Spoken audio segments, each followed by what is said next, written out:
Всем доброго дня! Сейчас я буду переделывать свой отопительный щиток. У меня стояла раньше тут печка немецкая 90-х годов. Вот. И сейчас я буду переделывать под каминную топку, собственно, щиток свой. Вот, отверстие готово. Надо сделать сюда замковый кирпич. Вот у меня изготовлена такая штучка. Ее надо вот сюда поставить. Вот так вот получилась у нас вставочка вот эта из кирпичика.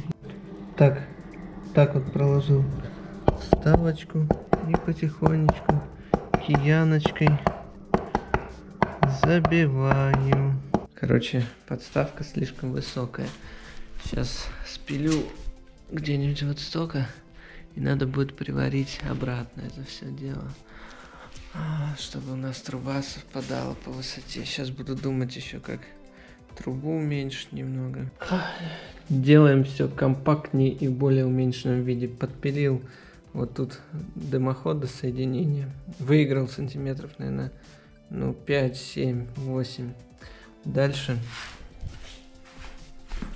подставку распилил. Надо из нее оставить вот столько, соответственно, где-то 10 сантиметров спиливаем. Настолько укоротить пришлось. Сейчас обратно приделаю.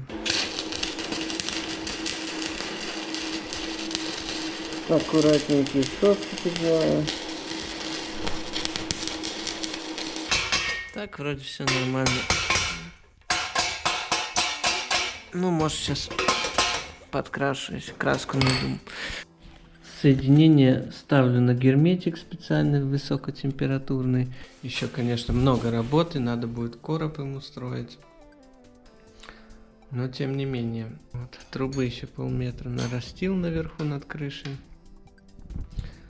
Сейчас немного посмотрю, как он себя вести будет. И дальше буду короб строить. Я на денек забыл камеру, в общем, постройка камина продолжается. Вроде бы остановился на том, что начал строить из газобетона короб. Вот. Столешницу сделал из подоконников. Мне отдали подоконники, искусственный мрамор, акрил или как это называется, ванны еще такие есть. Вот вырезал из них 3 детали. Собрал камин. Осталось затиркой затереть стыки в мраморном кафеле. В принципе, все готово. Вот тут у меня сушильная камера такая. Здесь нержавейка лежит, перчатки сейчас сушу. Тут вообще собираюсь сушить овощи, фрукты. Такая большая температура достаточно, в районе 50-70 градусов. Вот это силикат кальция, покрашенный термостойкой краской белой. Сейчас идет процесс пайки медного коллектора. Это для съема тепла. Такой теплообменник будет над камином, на колпак камина. Надо максимально, чтобы примыкание было. Будет с этой стороны и спереди. И, возможно, по трубе. Хотелось бы, конечно, еще сзади. Посмотрим, как оно будет. Вот таким вот нехитрым способом проверяю, держит ли мой теплообменник давление. Подключил шланг от водопровода. Пока держит давление. Это нижняя часть коллектора моего теплообменника. Еще одну сейчас буду делать. Коротко показать могу по процессу пайки. Собственно, это медные трубочки я уже нарезал. Сейчас продолжаю паять свой теплообменник. Нужно максимально зачистить, чтобы никакой патины не было. Медь, собственно, шкурочкой зачищаю. Берем флюс, мажем. Стараемся все промазать. Зачищаем таким ёршиком. Зачистил. беру намазанную детальку, ставил тряпочкой, протру плюс немного размазанный, потому что вот так вот.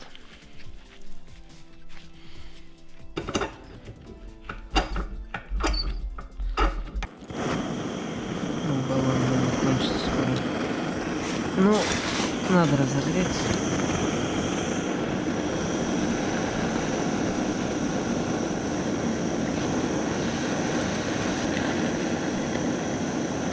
Сейчас цвет побежит, и можно уже будет подносить такой.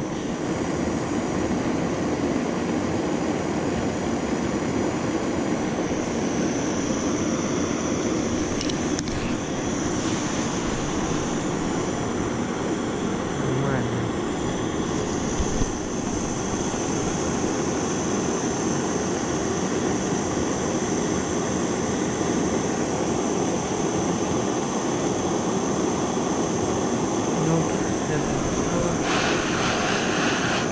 Отсекаем мосток холода. Давайте это.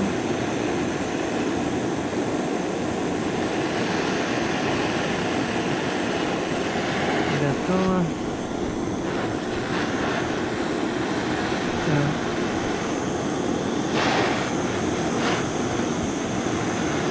Вот, добавляется там.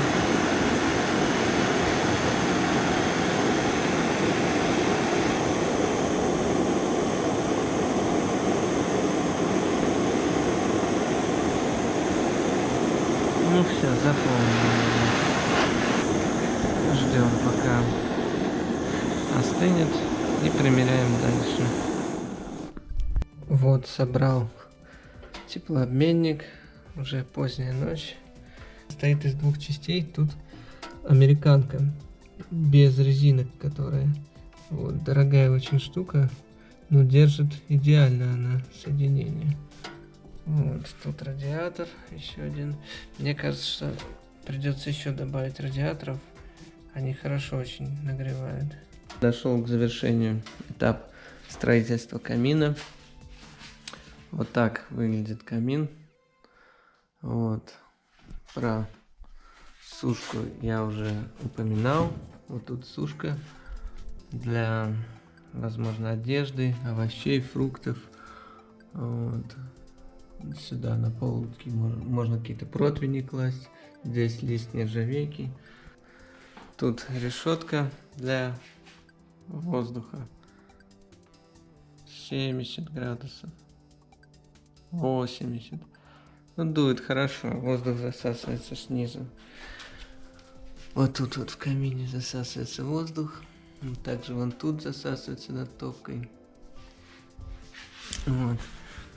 Тут вот основание для камина. Сейчас подсвечу. Вот так это выглядит. Там трубки, по которым воздух поступает из подполья в топочную камеру. Вот это из газобетона все сделано. Кафелем обложенным под мрамор. Столешница искусственный мрамор. Вот. Внутри теплообменник. По ощущениям, вот этот теплообменник киловатта на 2, 1,5, может быть, минимум.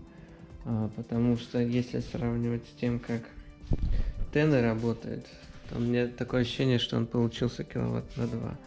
Вот по трубам идет вода. Вот в таком режиме, значит,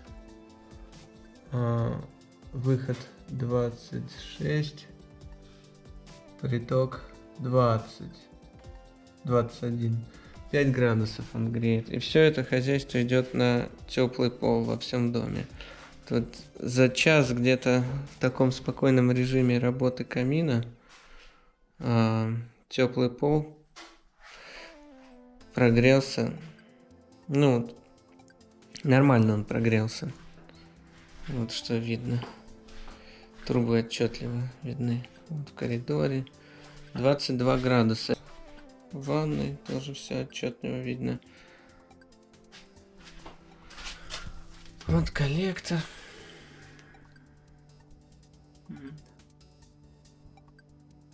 Тут приток. насос работает. И по контурам подает тепло. Это все только от камина, примерно за час его работы. 27 поступает вот вода. 27,5 даже. Но это наружная трубка, внутри будет теплее. На этом же контуре выходит 22. 5 градусов примерно отнимает пол. Ну так и есть, да. В принципе, отопительный щит не потерял в своем нагреве. Вот он час работает, печка. И он уже 30 градусов щит. Вот. Поэтому доволен очень результатом. Получается, что с камина получилось снять тепло в решетку воздушное, в пол или на нагрев теплой воды, ну там у меня переключается. Вот. И отопительный щит для накопления в кирпиче тепла порядка тонны. Ну и стяжка тоже около 5-6 тонн накапливает. Так что вот такой вот камин получился с водяным контуром.